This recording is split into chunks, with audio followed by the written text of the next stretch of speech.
ሰላም ጤና ይስጥልን። በመላው ዓለም የምትገኙ የተወደዳችሁ የሮሃ ቲቪ ተከታታዮች የዳር 13 2018 ዓ.ም የምሽት ዜናዎችን ይዘንላችሁ ቀርበናል። የፋኖ ጦር በተለያዩ አካባቢዎች ድል ሲያስመዘግብ 31 ያገዛዙ ሰራዊት ከነቡድን መሳሪያቸው ፋኖን ተቀላቅለዋል። የዛሬ ግንባር መረጃዎችም በስፋት ተካተዋል። በአማራ ፍጅትና ሰብአዊ መብት ጥሰት ዓለም አቀፉ ግዘት የገጠማቸው አብይ አህመድ በደቡብ አፍሪካ ከፍተኛ ተቃውሞ ገጥሟቸዋል። የሰልፉን ዝርዝር መረጃ ይዘናል። ቤንሻንጉል ጉሙዝ ክልል መተከል ዞን ቡለን ወረዳ በንጹሃን ላይ በተፈጸመ ጥቃት ከ40 በላይ ሰዎች መገደላቸው ተነግሯል። በአርሲ ዞን ሸርካ ወረዳ የሚፈጸመው ጥቃት ሲቀጥል ዛሬም 3 ሰዎች መገደላቸው ታውቋል። ጥቃቱ በአስፈሪ ሁኔታ ቀጥሏል። ኢህአፓ ህዝቡ ሀገሩን ከሞት ይታደግ ሲል የስብሰባ ጥሪ አቅርበዋል። በትራምፕ የሰላም እቅድ ላይ ልዩነት ያሳዩት የዩክሬኑ ፕሬዝዳንት የአሜሪካን ድጋፍ ልናጣ እንችላለን ብለዋል። ውድ አድማጭ ተመልካቾቻችን አብራችሁ ልትቆዩ ከፈቀዳችሁ እነዚህ መረጃዎች በዝርዝር የምናሰማችሁ ይሆናል። የሮሃ ቲቪ ወቅታዊና ሀቀኛ መረጃዎች እንዲደርሷችሁ ቻናሉን ሰብስክራይብ፣ ላይክ እና ሼር በማድረግ አሁኑኑ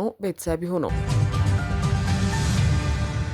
የፋኖ ጦር በተለያዩ አካባቢዎች ድል ሲያስመዘግብ 31 ያገዛዙ ሰራዊት ከነቡድን መሳሪያቸው ፋኖን ተቀላቅለዋል። ጀንበር የጠለቀችበት የብልጽግና አገዛዝ በርካታ ሰራዊቱ እየከዳውና እየፈረሰ ፋኖን እየተቀላቀለ ያለ ሲሆን አንድ ስናይፐር፣ አንድ ብሬን እንዲሁም 29 ክላሽ የያዙ በአጠቃላይ 31 አባላቶቹ ኮብልለው ሚኒሊክ እዝ ምስራቅ አማራ ኮር 2 ዞብል አምባ ክፍለ ጦርን ተቀላቅለዋል። በዚህም ሁለቱ የቡድን መሳሪያዎች ብሬንና ስናይፐሩ እንዲሁም 26 ጥቁር ክላሽና 3 ስናይቶ በአጠቃላይ 29 ክላሽ ከተሟላ ትጥቅና ተተኳሽ ጋር ዞብል አምባ ክፍለ ጦር ገቢ ሆኗል ያለው የእዙ መረጃ የክፍለ ጦሩና የሻለቃ አመራሮችም አቀባበል አድርገውላቸዋል ብለዋል።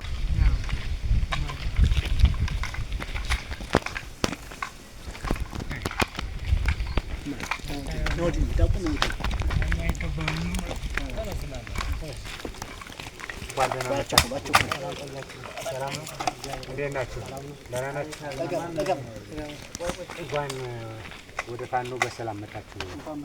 በግንባር መረጃዎች ደግሞ ንጉስ ሚካኤል አሊኮር ሳጅን አደም አሊ ወይም አባናደው ክፍለ ጦር እንድሪስ ተሾመ ሁለተኛ ሻለቃ በዛሬው ዕለት ማለትም ህዳር 13 2018 ዓ.ም በምዕራብ ወሎ ግንባር ከለላ ወረዳ ውስጥ ድል እንደቀናው መረጃዎች ያሳያሉ። ከከለላ ከተማ በመነሳት ወደ ደገርና ሊጮ ታዳጊ ከተማዎች አቅጣጫ ሲጓዝ የነበረ የጠላት ኃይል ቆርኬ የተባለ ቀጠና ሲደርስ የሳጅን አደም አሊ ወይም አባናደው ክፍለ ጦር እንድሪስ ተሾመ ሁለተኛ ሻለቃ በሰነዘሩበት ድንገተኛ ጥቃት ከፍተኛ የሆነ ቁሳዊና ሰብአዊ ኪሳራ የደረሰበት ሲሆን በኦፕሬሽኑ አንድ ቲም የሚሆኑ የጠላት ኃይል አባላት ባልሞ ተኳሾች ተመተዋል። ፋኖን አጸዳለው ብሎ ከከለላ ከተማ ተነስቶ ወደ ደገርና ሊጮ ሲገዘግዝ የነበረው የጠላት ኃይል በዋናነት በኮሎኔል መብሬ አስማማዋስ የሚመራው አድማ ብተና አባላትና ሰላም አስከባሪዎች ያሉበት መሆኑንም መረጃዎች ጠቁመዋል። በሌላ የአውደ ውጊያ መረጃ የአፋብሃ ምዕራብ አማራ ቀጠና ቴዎድሮስ እዝ 102ኛ ኮር 33ኛ ክፍለ ጦር ለአፈናና ለዝርፊያ ተግባር ቋሪት ወረዳ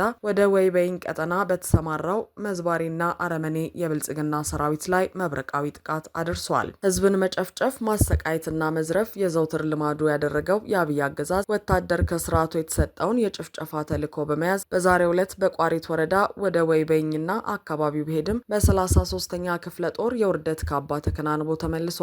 ይህ ዜና እስከተጠናከረበት ሰዓት በቴዎድሮስ እዝ 102ኛ ኮር የ33ኛ ክፍለ ጦር ሙሉ ሻለቃዎች በተሳተፉበት ውጊያ 11 የስርዓቱ አገልጋዮች ላይመለሱ ሲሰናበቱ አንዱ ሻለቃ መሪ መሆኑም ተረጋግጧል። አውደ ውጊያው የአገዛዙን ሰራዊት ደካማ የውጊያ አቅም ያሳየና የፋኖ አባላትን የመታገል ስነ ልቦና ያነቃቃ ነበር ተብሎለታል። የ33ኛ ክፍለ ጦር ተወርዋሪ የኮማንዶ አባላት በቦረዝ የነበሩ አባላቶቻችንን ከከበባ በማውጣት ጠላት አፍሮ እንዲመለስ አስችለዋል። ከወይበይኝ ወደ ቦረዝ ጉዞ የጀመረው የአገዛዙ ሰራዊት ጉዚ ላይ በተወሰደበት የተቀናጀ እርምጃ ሙትን ቁስለኛውን በከፊል እየጎተተ ተመልሷል ሲል እዙ አስታውቋል። የቦረዛ አካባቢ ማህበረሰብ በአግባቡ አፈር ሳይለብሱ ጥለዋቸው የሄዱ የአገዛዙ ወታደር አስክሬኖችን እምነታቸውን መሰረት ያደረገ ቀብር መፈጸሙ ተመላክቷል።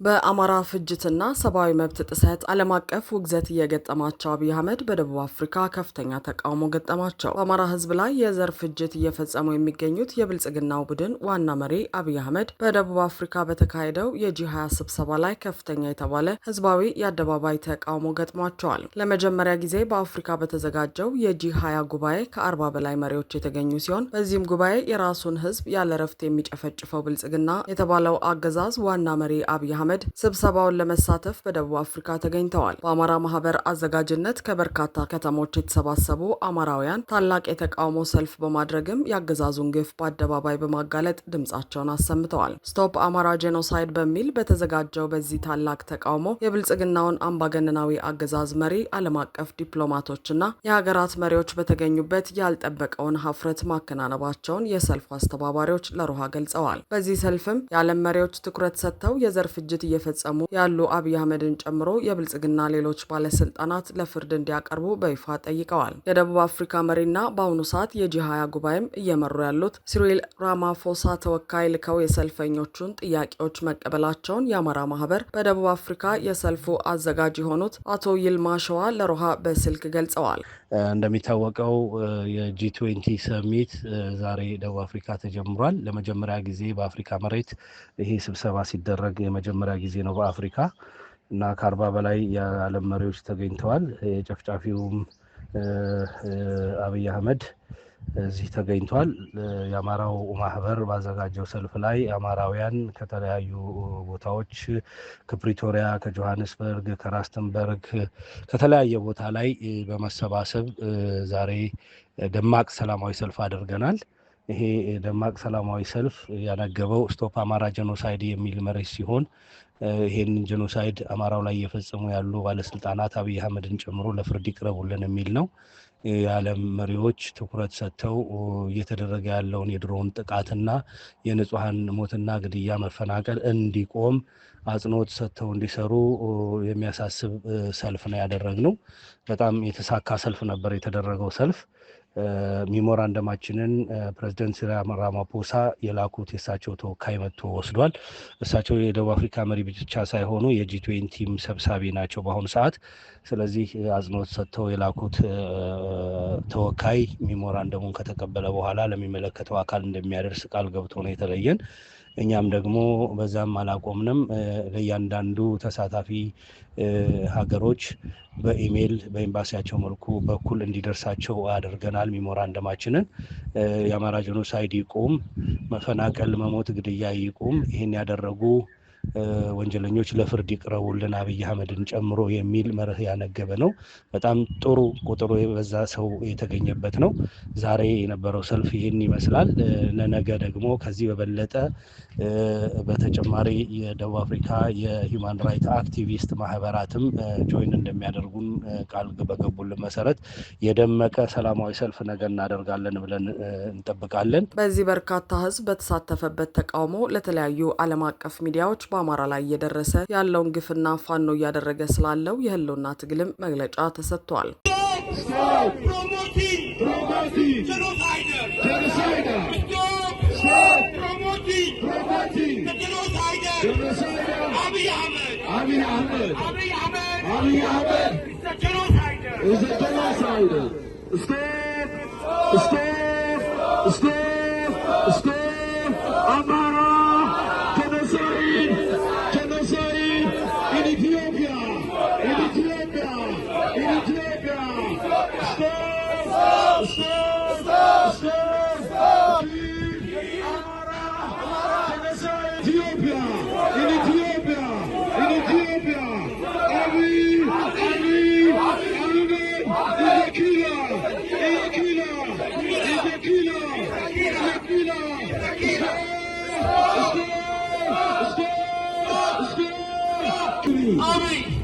Trust me. You're going down. Abby's gonna go down. Abby's gonna go down. Terrorism in Ethiopia because of Abiy Ahmed. Abiy Ahmed. You are a killer. Look at this. Let the world see it. Let the seed. በቤንሻንጉል ጉሙዝ ክልል መተከል ዞን ቡለን ወረዳ በንጹሃን ላይ በተፈጸመ ጥቃት ከ40 በላይ ሰዎች መገደላቸው ተነገረ። በተደጋጋሚ በንጹሃን ዜጎች ላይ የሚፈጸምን ጥቃት ሲያስተናግድ የቆየው የቤንሻንጉል ጉሙዝ ክልል ቡለን ወረዳ ዛሬም ከፍተኛ የሰላማዊ ዜጎች እልቂትን እንዳስተናገደ ከስፍራው እየወጡ ያሉ መረጃዎች ይጠቁማሉ።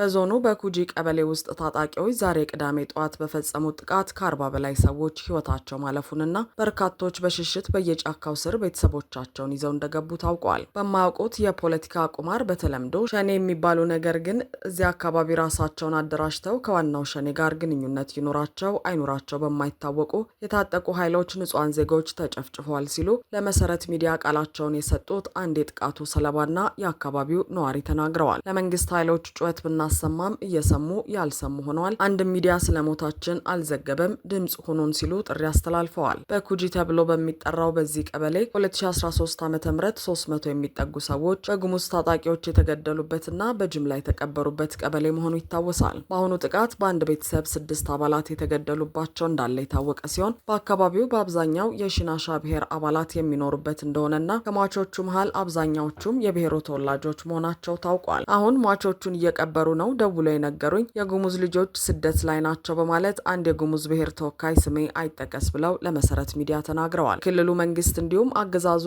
እስካሁን በግድያው ዙሪያ ያሉት ነገር ባይኖርም የቡለን ወረዳ ወጣቶች ስፖርት ጽህፈት ቤት ትኩረት ለባኩጂ ቀበሌ ነዋሪዎች የሸኔ ታጣቂዎች ተኩስ በመክፈትና ቤት በማቃጠል ላይ ይገኛሉ፣ ጸጥታ ኃይሎች እንዲደርሱላቸው ጥሪ አስተላልፈዋል በማለት በፌስቡክ ገጹ አጋርቷል ሲል ዘገባው አክሏል። በአርሲ ዞን ሸርካ ወረዳ የሚፈጸመው ጥቃት ሲቀጥል ዛሬም 3 ሰዎች መገደላቸው ታወቀ። በኦሮሚያ ክልል አርሲ ዞን ሸርካ ወረዳ ሚታና ሂኔሳ ቀበሌ ሚታና ዮሐንስ አጥቢያ ዛሬ ማለትም ህዳር 13 2018 ዓ.ም ሃይማኖት ለይቶ የሚደረገው ፍጅት ቀጥሎ ውሏል ሲል እናት ፓርቲ የደረሱትን መረጃዎች ዋቢ አድርገው አቅርበዋል። 3 የኦርቶዶክስ እምነት ተከታይ ንጹሃን ሲገደሉ አንዱ በሞትና በህይወት መካከል የሚገኝ ሲሆን ተጨማሪ 3 ሰዎች ታግተው ተወስደዋል ሲል ጠቅሷል። የተገደሉት ስርዓተ ቀብራቸው ዛሬ ሚታና ዮሐንስ ቤተክርስቲያን ተፈጽሟል ሲልም መረጃው አክለዋል። በሽፋን የሚፈጸመው የክርስቲያኖች ጭፍጨፋ ቢያንስ ዘር ፍጅት መሆኑ ታውቆ መንግስት እንኳን ቸል ቢለው ህዝቡ በዝምታው መቀጠል እልቂቱን የማባባስ መሆኑን ተረድቶ ተባብሮ ራሳቸው እንዲጠብቁ ሊያግዛቸው ካልቻለ ለዘር እንዳይተርፉ ማለቃቸው እሙን መሆኑ አይቀሬ ነው ሲልም እናት ፓርቲ አስረድተዋል። ፓርቲው እንዲህ ያለውን የተጠና ዘር ፍጅት በጽኑ ያወግዛል። ለሞቱትም እረፍተ ነፍስን እየተመኘ የታገቱት ያለምንም ቅድመ ሁኔታ እንዲፈቱ ሲልም አሳስበዋል።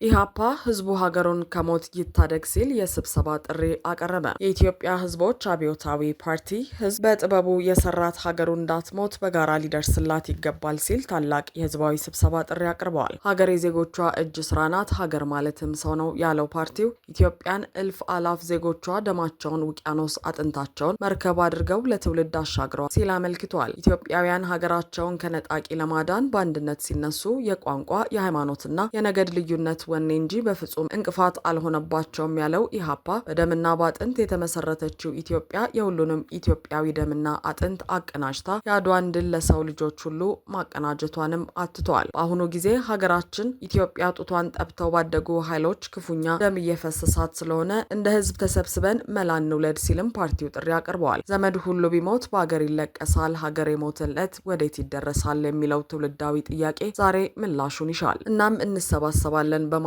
ኢህአፓ አስፍሯል። ኢህአፓ ለኢትዮጵያ መትረፍና ለህዝቧ ከመከራ ቀንበር መላቀቅ ከፀሐይ በታች ያሉ የሰላም አማራጮችን ሁሉ ለመጠቀም በትውልድ ፊት ቃል ገብቶ ከህዝብ ጋር በአደባባይ ይመክራል ሲልም አስረድቷል። ስለሆነም ህዳር 27 2018 ዓ.ም በአዲስ አበባ በሚካሄደው ታላቅ ህዝባዊ ስብሰባ ላይ ተገኝተው ስለ ሀገርና ህዝብ እንድንመክር በሀገር ስም ተጠርተዋል ያለው ፓርቲ በዚህ ታላቅ ህዝባዊ ስብሰባ ላይ የንጹሃን እልቂት፣ የግፍ እስር፣ ጦርነት፣ ድህነት፣ ረሃብ፣ የሰላም እጦት፣ ስደት፣ መፈናቀልና ህዝባችንን ያጎሳቆሉት መከራዎችን ማብቂያ እንመክራለን ብሏል። በቤንሻንጉል ጉሙዝ ክልል መተከል ዞን ቡለን ወረዳ በንጹሃን ላይ በተፈጸመ ጥቃት ከ40 በላይ ሰዎች መገደላቸው ተነገረ። በተደጋጋሚ በንጹሃን ዜጎች ላይ የሚፈጸምን ጥቃት ሲያስተናግድ የቆየው የቤንሻንጉል ጉሙዝ ክልል ቡለን ወረዳ ዛሬም ከፍተኛ የሰላማዊ ዜጎች እልቂትን እንዳስተናገደ ከስፍራው እየወጡ ያሉ መረጃዎች ይጠቁማሉ። በዞኑ በኩጂ ቀበሌ ውስጥ ታጣቂዎች ዛሬ ቅዳሜ ጠዋት በፈጸሙት ጥቃት ከ40 በላይ ሰዎች ህይወታቸው ማለፉንና በርካቶች በሽሽት በየጫካው ስር ቤተሰቦቻቸውን ይዘው እንደገቡ ታውቋል። በማያውቁት የፖለቲካ ቁማር በተለምዶ ሸኔ የሚባሉ ነገር ግን እዚያ አካባቢ ራሳቸውን አደራጅተው ከዋናው ሸኔ ጋር ግንኙነት ይኖራቸው አይኖራቸው በማይታወቁ የታጠቁ ኃይሎች ንጹሃን ዜጎች ተጨፍጭፈዋል ሲሉ ለመሰረት ሚዲያ ቃላቸውን የሰጡት አንድ የጥቃቱ ሰለባና የአካባቢው ነዋሪ ተናግረዋል። ለመንግስት ኃይሎች ጩኸት ብናሰማም እየሰሙ ያልሰሙ ሆነዋል። አንድ ሚዲያ ስለሞታችን አልዘገበም፣ ድምጽ ሆኖን ሲሉ ጥሪ አስተላልፈዋል። በኩጂ ተብሎ በሚጠራው በዚህ ቀበሌ 2013 ዓ.ም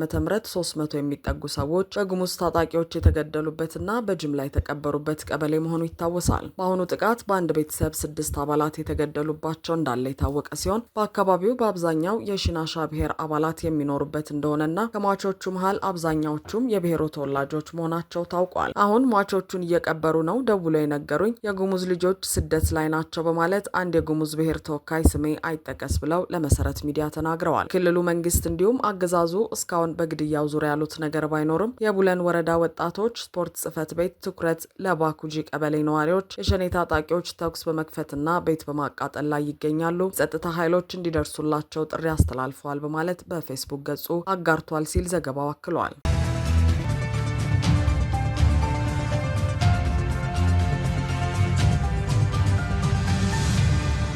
አድማጭ ተመልካቾቻችን የሰዓቱ የሮሃ ቲቪ ዜናዎች የተከታተላችኋቸውን ይመስሉ ነበር። አብራችሁን ስለነበራችሁ ከልብ እናመሰግናለን። ሰላም።